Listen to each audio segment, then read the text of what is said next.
aqui para vocês a felicidade incontida nas manifestações de dois sujeitinhos bem mequetrefes que, em condições normais de temperatura e pressão, ninguém sério levaria a sério.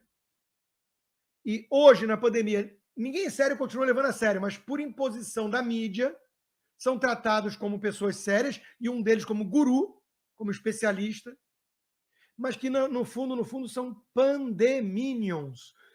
Cada um deve ter seus motivos. Eu acho que um deles tem alguma vibe aí mais psicológica. O outro me parece oportunista mesmo. Agora, aliás, ambos são oportunistas, mas talvez por aspectos distintos.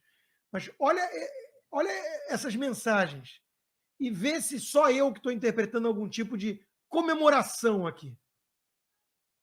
O Felipe Neto escreveu: estamos chegando a 400 mil mortes. Onde estão aqueles que debochavam do Átila e diziam que ele era exagerado e alarmista? Aí vem o Átila. Provavelmente já são 500 mil, levando em conta casos não diagnosticados.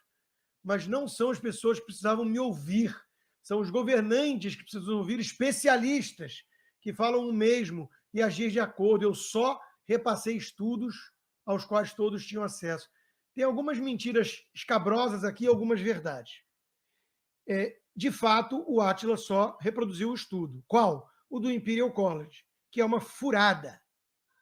E não é de hoje que o Imperial College faz estudos alarmistas e totalmente equivocados. Não é a primeira pandemia, é a primeira epidemia que eles fazem isso.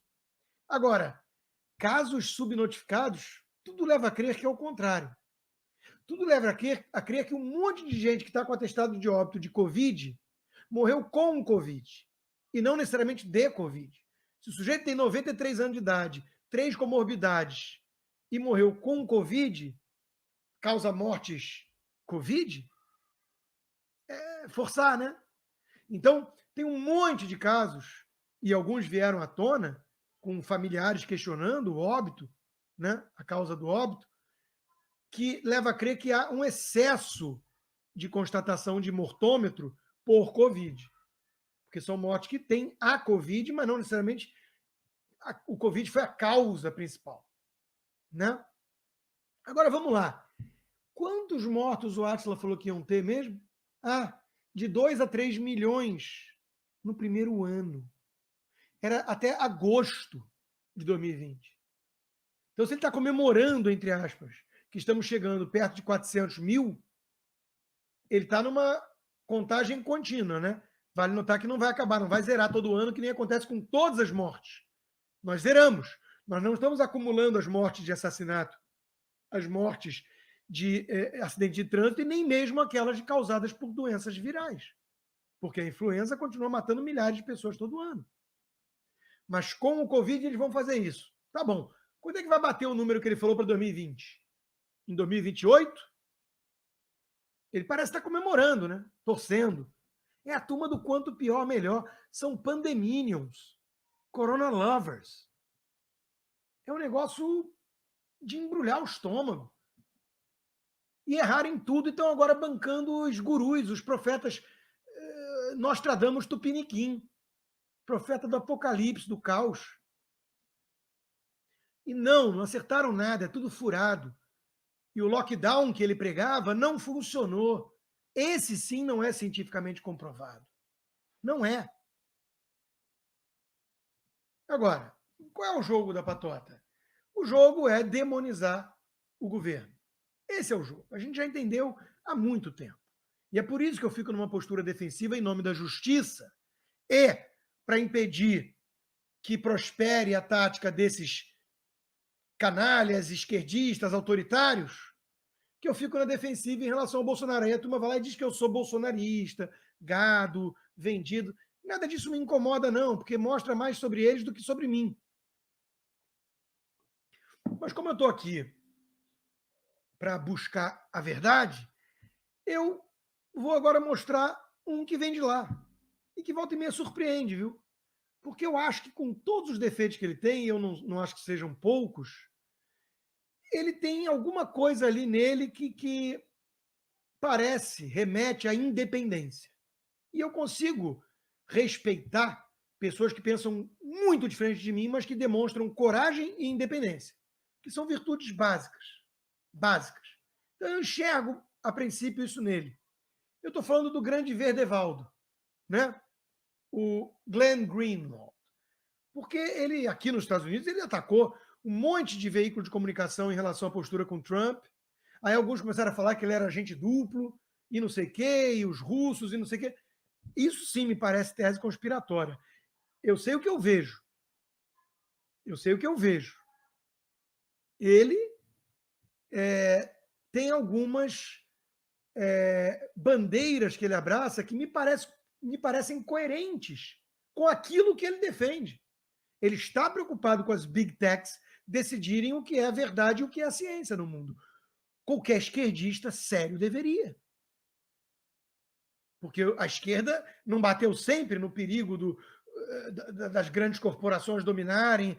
Ué, o esquisito é um esquerdista que passa pano para a Big Tech porque hoje o alvo é bolsonarista. Ele me parece mais coerente aqui. Então, o meu amigo Paulo Pouzonov, que é um cristão desarmado, que tenta realmente conversar com o outro lado e que é acusado de bolsonarista pela turma de lá, né? E por alguns bolsonaristas também é acusado de isentão ou de, às vezes, até coisa pior.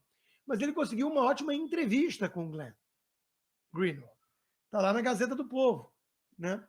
E ele deu essa chamada aqui. Chamar Bolsonaro de genocida é errado. Bom, eu recomendo a entrevista toda. Tem um monte de coisa que eu não concordo com o Glenn. E, aliás, ele explicou a única hora ali que ele foi mais para o pessoal com o Augusto Nunes, que foi um episódio muito lamentável na época, né? E ele diz que ali não teve nada a ver com a questão do divergência política. Porque ele fala que ele tem amigo bolsonarista, até porque o Davi Miranda vem de periferia e lá muita gente votou e vota em Bolsonaro e eles são amigos. Enfim, é saber separar as coisas, né? Mas aqui ali foi para o pessoal, porque o Augusto tinha dito que o juiz devia tirar a guarda dos filhos, né, dele. Então pegou num negócio muito mais pessoal. E aí, às vezes, sai de si. Mas, enfim, não tô justificando, né? Acho que foi tudo muito feio. Mas o fato é que o que o Glenn está chamando a atenção aqui é que, da mesma forma que aconteceu nos Estados Unidos com o Trump, você pode fazer várias críticas, e ele tem várias críticas ao Bolsonaro, ele acha que a gestão do governo Bolsonaro é responsável por uma piora do quadro, o que eu tenho muitas dúvidas. Olha o Uruguai, olha a Índia, eu tenho muitas dúvidas disso. Eu acho que não. Eu acho que esses governadores abusaram de um monte de medidas ineficazes e que agravaram o quadro, muitas vezes.